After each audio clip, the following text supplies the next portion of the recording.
Welcome back to BOC with Ketter. Today, I'm joined by two special guests. Dave and Justin are doing more than just casting lines, they are creating impact. I've got the founders of CastBack, an innovative online marketplace for fly fishing gear. Whether you're looking to upgrade your setup or pass along gear you're no longer using, CastBack is making it easier and more meaningful. We'll talk about how CastBack got started, what makes it different from other marketplaces, and what giving back means to them. And of course, some fly fishing talk, from gear wish lists to favorite setups. Let's get into it. First of all, thank you guys for coming on to BOC with Ketter. You're my second guest, so I appreciate you guys coming through. I'll introduce you. We have Justin and Dave. They are the founders of CastBack, and we'll get into all of that here in a little bit. But first, start off. Do you guys got a little beverage in hand? Sure. Do. Perfect. I'm super fancy today. I got ice water and a mason jar. That's what I Yeah. like to hear. Stay hydrated, man. Stay hydrated. And I'm going coffee, so I was gonna we're go uh coffee too. we're old dads, so this is about as exciting as it gets. Hey man, I got a Minnesota Classic Hams beer. It's one of the worst, best beers out there. It's just one Nice. of those Okay. things. It's like I gotta have it. So cheers, guys. Awesome. Well, Cheers. cool. Cheers. We'll go ahead and kick you guys off. So let's get into this since we're talking about Castback. What is Castback and how did it start? Yeah, so CastBack is an online fly fishing marketplace. The way we like to kind of frame it is it's very similar to eBay, but it's for fly fishing specific stuff. And so, if you have things that are laying around, I know I have probably one too many rods. You can list those on the site, and other people from the community can buy them. So it's not necessarily for professionals or for businesses per se.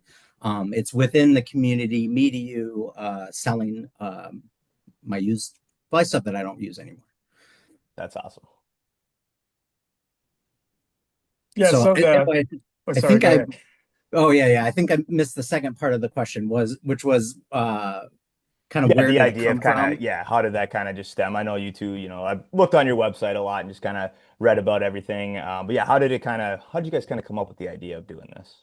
Yeah, so Dave actually got me into fly fishing. Dave, you want to tell your exigent story of fly fishing, and then we can kind of weave into the rest of it. Sure. Well, I mean, it's nothing too exciting, but I fished my whole life, but I didn't start fly fishing until I was stationed overseas in Germany. Justin and I are both vets, Yeah. and when I was in the Air Force, I was stationed in Germany, and of course, right across the street was a trout stream full of brown trout, and so I got into fly fishing that way. That just seemed like the way to go about it. Mhm. But and then fast forward 10 years, got home. Me and Justin are best friends from high school.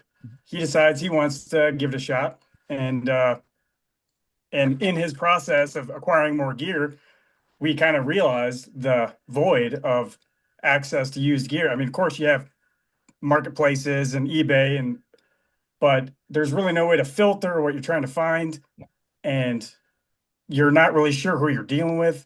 So we wanted to create something that you could go to that was safe, that you didn't have to worry about scammers. Excuse me, the water.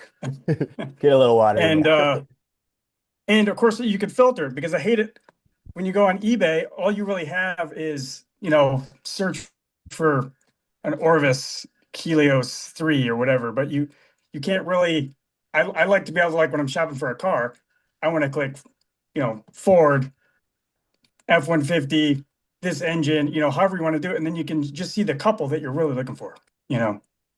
No, that's awesome idea. And before we keep going, I do want to thank you both for your service. That is something we're all forever grateful for. So thank you for that. And fishing in Germany, that's a great place to start. I feel like you started over there and then brought it to the United States. That's got to be like Well, the coolest things. yeah, well, I fished my whole life, but it was always just spin fishing. And then when I got over there, I never really fished for trout. I always fished warm water, for bass, panfish, pike, and that sort of thing. But when I got over there, it was my first real introduction to cold water trout streams. And I fished for a little bit with a spinner, and I was just like, this doesn't feel right. So I had to get into the fly fishing. And then course, after I hooked with my first one on a fly, it was like, okay, no more spin casting. Yeah, that's So, awesome. but yeah, beautiful fish over there, and of course, that's where most of our browns are from. So it was a neat experience.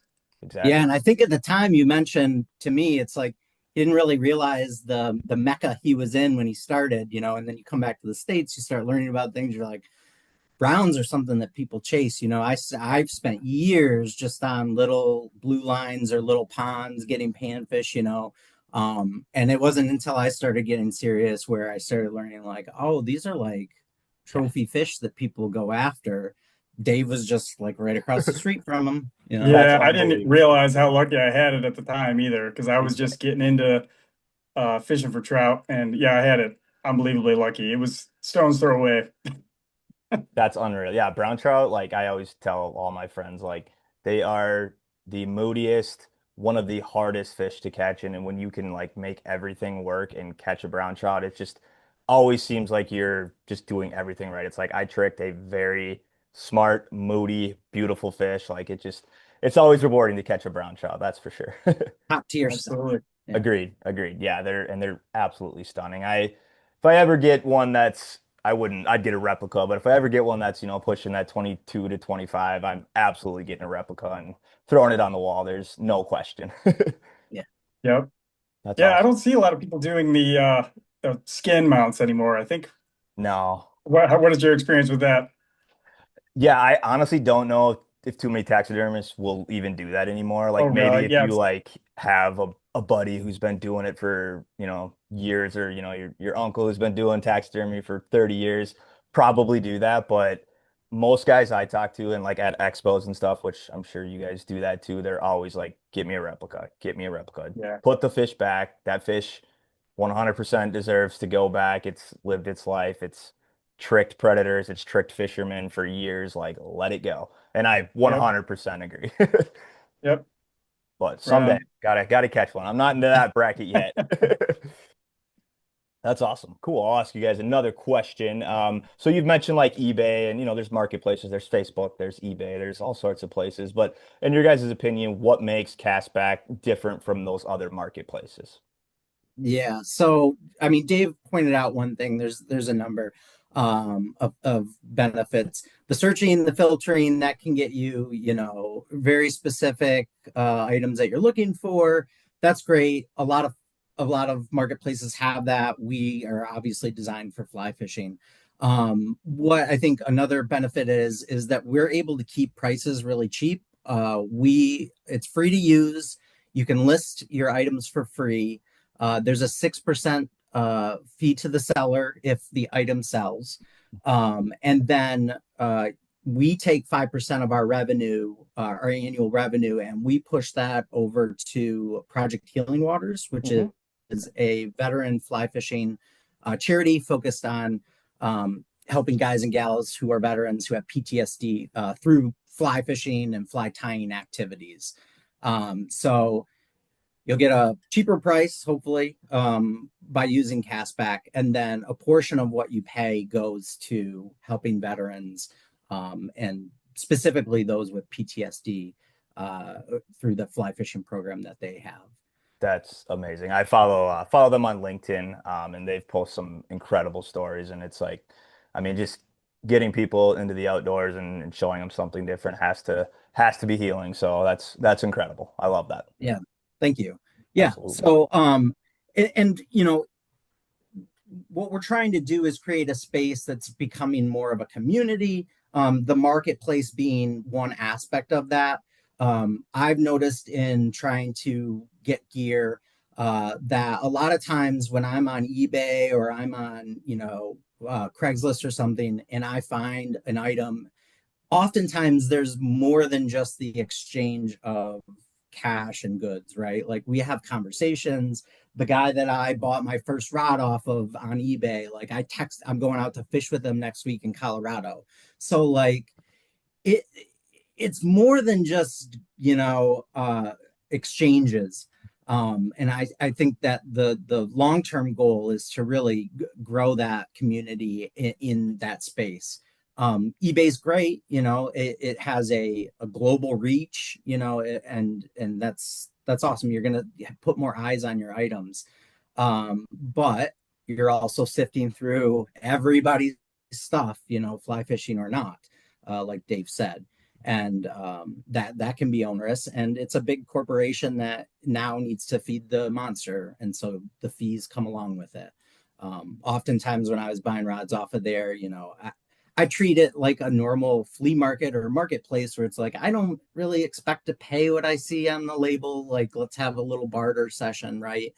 And repeatedly on eBay, it was, those fees are killing me. I really can't drop my prices. I'd love to, but I've got a business to run. And so we saw an opportunity there. And then kind of on the flip side with Facebook marketplaces or Craigslist or there's a lot of forums where there's exchanges going on all the time. Like, awesome, right? Like, you don't have to pay any fees there. You get what the item's listed for. But a lot of times it's like, if I tell you that I'm going to buy a rod off you, I give you $600, like, I hope that rod's in the mail. There's no way of really ensuring that that the exchange is above board. And by using CastBack, we go through all the correct fintech stuff to make sure that all the financial transactions are safe, and there's no bait and switches that you can see on some of the forums. That's awesome. I guess I never really thought about that. Yeah, you guys being the marketplace probably are, kind of a security blanket as well, instead of like, yeah, talking to, Joe Small on Facebook Market. It's like, well, what's going to happen here. There's a legit company behind the transactions. That's awesome. I guess I never thought about that. Yeah. And there's nothing against some of these marketplaces. They serve a purpose. But again, especially in today's world with rods and reels costing hundreds, even thousands of dollars, it's a gamble for some of the smaller stuff. And for eBay, you're going to be paying fees that are reflective of that, $800-900 rod. Yeah, that's getting up there. Stuff's just not cheap. And yeah, if you can get used, it's always nice to get that price down just a little bit. Yeah. Awesome. And then, so you guys have mentioned Project Healing Waters. Is there any other partnerships that you're affiliated with currently? Dave, you want to take that one? Sure. Yeah. Well, from the get-go, we set up with Trout Unlimited as well. So we're Trout Unlimited business partners essentially. And then we stepped up to Project Healing Waters as well and committed to donating to them each year. So for right now, it's just the two, but we're always on the look for new partnerships. Yeah, I think we're kind of covering our gambit of some of our ethos and mission with conservation, and then obviously the veteran part is really close to our heart. So the marrying of those fly fishing and veterans with Project Healing Waters was like that was right up our line. And then conservation is always at the forefront. Absolutely. Yeah, those are TU. You can't go wrong with anything they do. They're obviously very supportive in the trout fishing world, and yeah, just making sure people are doing things the right way, which is obviously super important. So that's awesome. Did you guys just like reach out to them when you kind of started the business, and it just kind of flowed naturally, or how did that kind of process look? Yeah, so I think with Trout Unlimited, they have such a big presence that it was I think a less ceremonious entry into it. We signed up, we got accepted into the local chapter, which by the way is amazing, the Ann Arbor chapter. They actually there's a ton of stuff that came out of there. They've got quite a crew.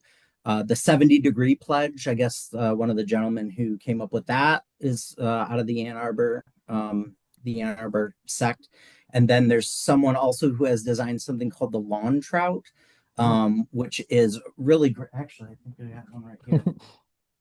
I don't receive any money for this, so free plug for Mike. The lawn trout. So I've got a 5-year-old that I'm trying to get into fly fishing, and this thing is just a little like I've seen this. Yeah, like a trout. This guy, you just throw it out in the lawn, and it's got a little Velcro fly. And I mean, that's awesome. I say it's for my 5-year-old, but also of fun to use myself. Yeah. So That's sweet. anyways, Yeah. lots of really cool people in the Ann Arbor chapter. And so yeah, that was a nice surprise to kind of get involved with those folks. Project Healing Waters, we had looked around for a little bit. There's a couple other really cool charities that are fly fishing focused and veteran focused. I think there's like rifles to rods or something to that effect. But Project Healing Waters, their mission and their vision really like resonated with us. And we were able to meet with the CEO, Saint, and after that first conversation, we really felt like it was a good pairing. And so we were able to represent them at the Michigan Fly Fishing Expo in March, along with our own stuff at our booth. That's awesome. Yeah, I suppose the Michigan Expo is probably a pretty big deal up there, I would assume. Yeah. Yeah. It was a good turnout. We had a lot of fun. Good. Yeah, I just not recently, about 3 months ago, went to the Minnesota one, and that was my first time going, and it was very cool. I learned so much and talked to so many cool people. I was like, yeah, this is everything that I want to be doing. So it was fun to be part of that for sure. Yeah. Dave, I don't know. Was that your first one? That was my first one. That's the first time I went to that one. Yeah. Yeah. So that's Yeah. my first ever. And you see like a lot of the vendors have gone year after year and they're super experienced, and that's great. It's kind of an odd thing to step into because they're definitely curious about, who's the new, you haven't been Who's the here new before, kid on the Yeah. block? We were new kids on the block for sure. Yeah. Yeah. That could be a little So intimidating. I would definitely I'd be intimidated by that 100%. it actually was great because it Good. was like, people came up and started the conversation. Again, this community has been really awesome. And so I think that, it at first kind of the volume was a little bit much, but everybody was really receptive. They really liked the idea behind it. I think we had little pucks with some flies in it, and we were doing a giveaway. We gave out like 500 of those, a bunch Nice. of business cards. So, but yeah, it was really successful and great folks. It was a lot of fun. Yeah, I mean, honestly, I haven't met like bad people in the fly fishing community. Like everyone's just like trying to help each other and give good advice. Like everyone's just so into it too. It's such like a sport sport if you want to call it. It's such a thing to get into where people are like, if you're in it, like you are obsessed with it for the most part. So everyone's Mhm. just like, let's just help each other. Let's just catch fish. Let's give good advice to each other and support each other, which is super cool as I well. feel like I feel like that's one of the reasons why things like Project Healing Waters really are effective for really anybody that's needing help with, almost anything. Because when you get into fly fishing, it really locks you in, and it kind of puts your mind off of everything else, if nothing else, and then it's yeah, I can really see how that can be really beneficial. Yeah, no, that's exactly it. You get out on the river and you're seeing the bluffs or the mountains or wherever you are, and that's it. That's what matters is you, Yep. that fish, that fly, and it's just like nothing else is existing. It's just boom, Mhm. and that's magic. Awesome, cool, awesome. A couple more questions for you guys. So, what is next for CastBack? Do you have any like major future plans, or I'm sure you're always spinning your wheels about what's next, but what's kind of the big steps for you?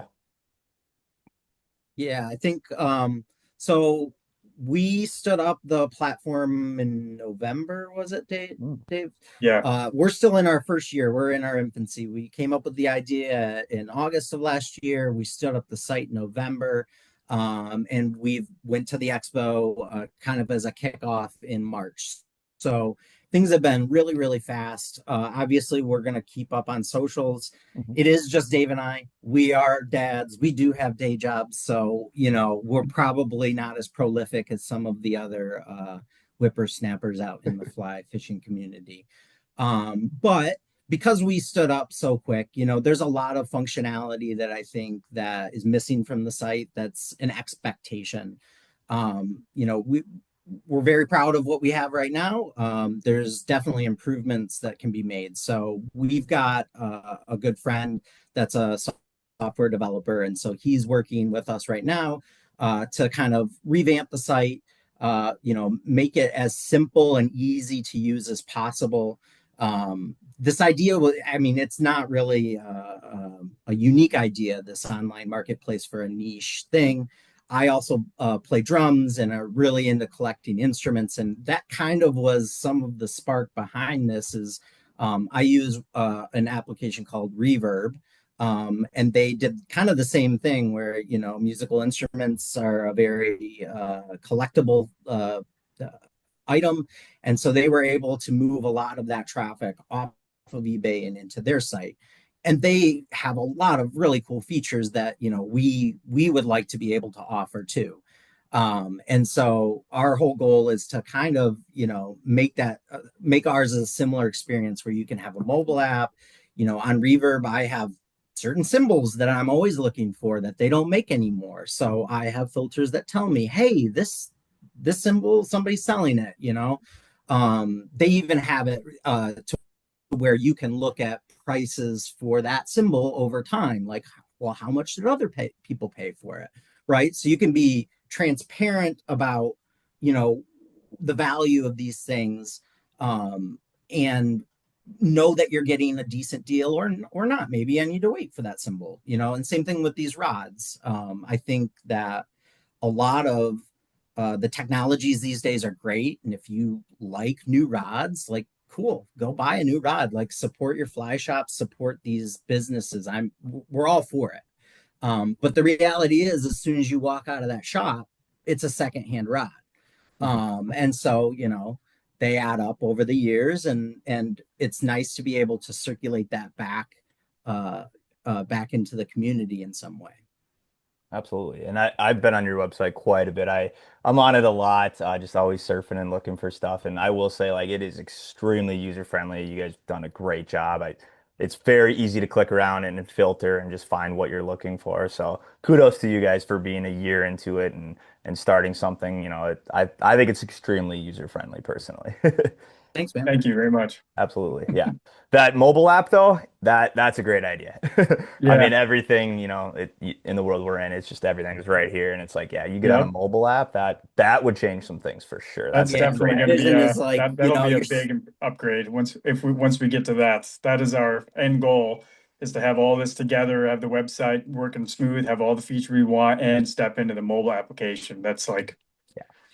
where we want to go. So I like the idea of somebody going out and fishing for the day and like realizing like I don't have the right rod for this. And Mhm. just sitting down and getting one right on the bank, It'll be here in a week. I'll be back. Yeah, that would be yeah, people would be jumping all over that. Or like, unfortunately sometimes stuff breaks. So like, yeah, you're out fishing and you break a rod and boom. What are you gonna do? Hop on there, hop Yep. on your mobile, boom, order something, and there you go. And you save mhm. some money, hopefully, because stuff that is brand new it's hard to afford that stuff, and so it's like, all right, that's huge. Yep. Yep. That's awesome. Well, cool guys. That's the majority of the questions I have for Castback. Is there anything else? I got a couple more questions, just kind of fun fly fishing stuff. But is there anything else you guys want to touch base when it comes to Castback? I think we Man. covered it pretty good. What do you think, Justin? Yeah, no. I mean, keep looking at the site. We're making improvements. We've got our support email, so it's support at Mhm. castback.com. If you have feedback, recommendations, you want to tell us that it sucks, you can send us an email there. And this is an amazing community. So we really do read all of that stuff. We take it into consideration. Yeah. We I want to make this just reached fun out for to your everybody. support team just a couple days ago because I forgot my password, of course, because I just always do that. Got to reset within probably 20 seconds and reset my password, was able to log right back in. And, I've been on a lot of websites. I work in like the e-commerce world, and sometimes just getting that reset link can be the hardest thing for some websites. So your support team, your support email is working. Thanks. Cool. Absolutely. Awesome, guys. Well, we've talked a lot about, gear and all sorts of stuff, fly fishing. Do you guys have a favorite fly rod combo or fly rod with the reel? Is there anything that you guys kind of have that go-to right now? Oh man, Dave, you want to start off? Well, sure. To be honest, my most of my fly fishing career, I've went pretty budget. Only probably in the last few years that my first rod was a Cabela's RLS, and I used that forever in 4-weight on the trout in Germany. And then I moved to Salt Lake for a little while and used it there as well. And so and then when I was there, I bumped up to a TFO, and I've stuck with TFO. I have two of those, and but recently with as far as used goes, I found a really nice Orvis Spar and Fine that I paired with a CFO, and it's absolutely amazing. And so that's my favorite rod right now. That's I know awesome. Justin has a fleet of specific Winstons that he's pretty obsessed with. Let's hear about it, Justin. Let's hear Yeah, about it. it's a problem owning a marketplace where there's a bunch of really cool stuff. So, I've actually bought some off of our own site. So when I started off, I also had the Cabela's RLS Plus that Dave, I think you were there with me when I bought it. And so yeah, I rocked that for quite a while.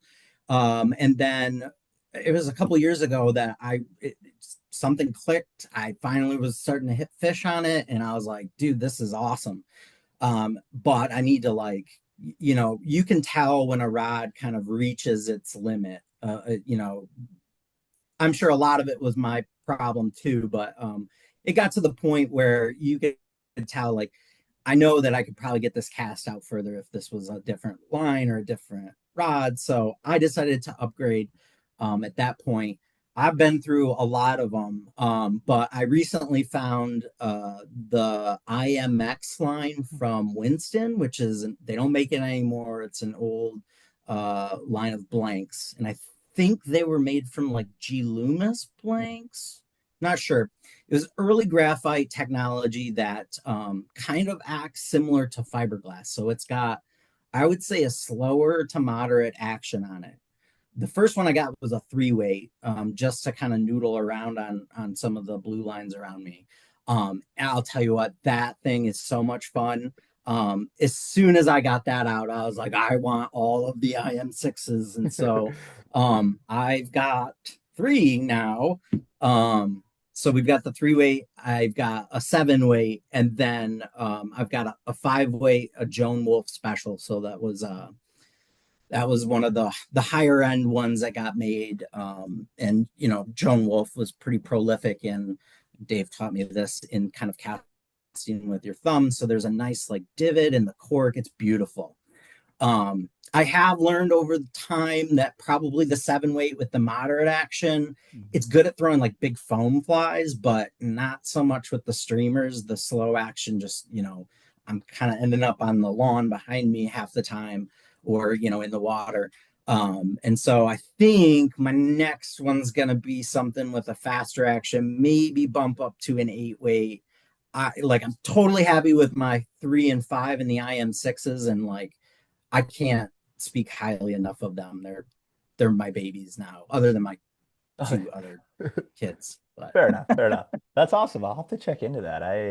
I'm a TFO guy too, Dave. I have 3 TFOs, and I love them. I don't have a bad thing to say about any of them. No, they're great. They're fantastic, and they're fairly budget friendly, depending, where Yep. you're at. Like they're all right there. They're 9-foot 5-weights are for me in the driftless. A 9-foot 5-weight is pretty much everything you'll ever need.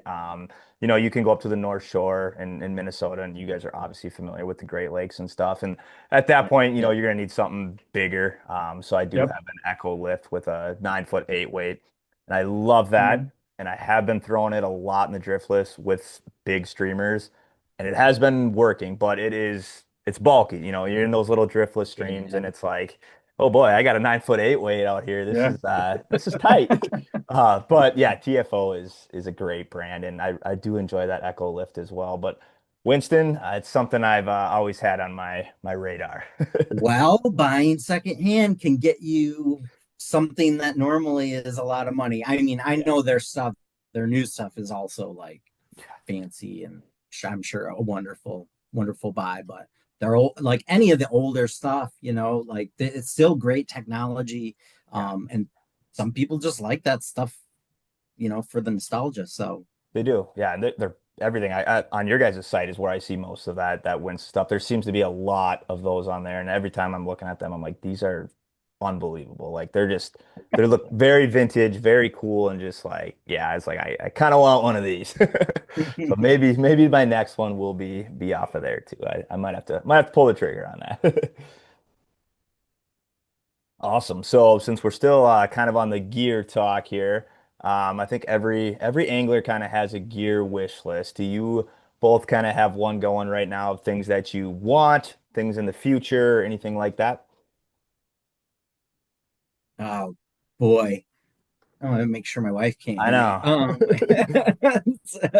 I mean, I think that a lot of casting and kind of connecting with a rod is a very personal experience. What I love about that IM6, I can put it in somebody else's hand and it doesn't really jive. So, like, I'm always kind of interested in getting new stuff. Like, you know, I come from a background of I have an uncle that collects just random stuff, just loves collecting things, right? So in my mind, the whole circulating things in and out is not aberrant, right? Like to me, it's like I'll probably keep those IM6s, but a lot of the stuff I plan on, I'll use it if I like it, and then it'll go back into the community, most likely on our site, and we'll keep going from there. So, but right now, yeah, I think the 8 weight, something with a fast action. I really like some of the Thomas and Thomases that are up on our site, really classy looking, but again, kind of they've a little higher on the price end, but yeah, that'd I've be. seen What those. what Those about you, those are Dave? beautiful. Yeah, Dave, go ahead. Well, I've been eyeballing bamboos forever. I don't know what it is. I don't even know like them to fish with. I mean, I think I will. I don't have a lot of experience fishing with them, but I'm so like crazed to try to find one. So I'm hunting all the time for stuff like that. I know occasionally we'll get some on castback. Sometimes they're way out of the price range, and sometimes they're so beat up that it's you need to know how to repair it. So there's kind of two ends of that spectrum. But when I find one that's the right price and is in serviceable condition, I'll probably snag it. That's awesome. You took mine as well. I'm in the market for a Yeah. bamboo fly rod. I've heard they're great for throwing dry flies, and like I'd say Yeah. 80% of the time I'm throwing dry flies if I'm not, throwing streamers. I nymph here and there, but throw a lot of dry flies, a lot of little dry flies, little BWOs and stuffs, and I've heard those are Mhm. perfect for it. And yeah, that's on my wish list. I seen a few out there on your website that needed some repairs and stuff, and I was like, these look so cool. And yeah, I'll be in the market when one pops up that's in a little better condition because I don't want to necessarily fix it 'cause I don't know if I have the skills to do that. So I was like, okay, I gotta Exactly. gotta wait just a little bit. Yeah. Well, and that's the thing with what we do primarily around here, or at least that's easily uh, close proximity. I have a river 10 minutes from my house that's full of smallmouth, which is awesome. But I don't know if I want to throw a big heavy streamer with my bamboo rod. So it's like, well, I might get it, but it might just sit there until we go up north or something. But we'll see. I've always wanted one. So Mhm. one day I'll get one. Yeah, me too. Would it like poppers work well on that for smallmouth, or would that kind of Yeah. be a tough one too? No, absolutely. I mean, poppers would work. I guess the only thing, it's just I guess what I'm concerned with is anything that's got weight. I'd be afraid of it coming back and smacking the rod. You know what I Dave mean? likes big That flies too, big big streamers. Yeah, I'm yes. starting to get into that life. It's fun. For the smallmouth, that's where you got to go, man. And really for big browns, that's the way to go too. Sometimes if they're in there. I agree. I last fall, I always knew what streamer fishing was, but I never like got serious about it. And last fall, I was like, I kind of want to see what this is all about. And ever since then, it's been hard for me to put the streamer rod down. It is a blast watching them chase or just come out of nowhere on those seams. It's like this is awesome. And Yep. yeah, it's fun. I like streamer fishing. I totally get the dry fly fishing too. I love dry fly fishing, and I wish bass were more, you know, aggressive towards small mayflies and such. But from my experience, the throwing big chunks of meat out there is the best way. Yeah. Have you guys ever done any mousing like at night? Is that something that's big out in Michigan? Yes, it absolutely is. They do that a lot up north on like the Osable and other trout rivers. And Justin and I were planning a trip this year, and I told him, I was like, because last year we went and we were short for time, and we were fishing all day hard. We'd get home, you know, go straight to the tent. We're now, it's like we have to break out some time and get out there at night. If not after hex hatching, it's going to be a mouse, depending on if the hex are there or not. I think we might be a little late this year, but we'll see. That's Yeah, awesome. we're going mid July, somewhere in there. That should be about right. Yeah. Yeah. Yeah. Shall see. So we're gonna get our, I don't know if Dave's has a prolific tying background too. Well, I But wouldn't go that far. yeah, you're way better than I am. But I've got some mouses on the way right now, some mouse patterns. That's awesome. Are you gonna tie yours, Dave? I'll probably give it a shot. I have a couple of little foam deals that I could do, but I want to find some better patterns. I haven't tied any specific mouse patterns, but yeah, I mean, it's not a big step away from some of the other things I've done. So I want to thank you guys first of all for coming on. This has been really great. This is something I'm new with, so I was like, I'm just going to reach out to some people and see if they want to jump on. So really appreciate you guys coming on. I think you guys are doing something really awesome with CastBack. I love that you guys are giving back to a great charity, any charity for veterans, and working with TU. That is incredible too. So thank you guys, and I'll let you guys get back to your evening. All right, thanks for man. having us on. Absolutely. Take care, guys. Bye bye. You too. Bye. Bye.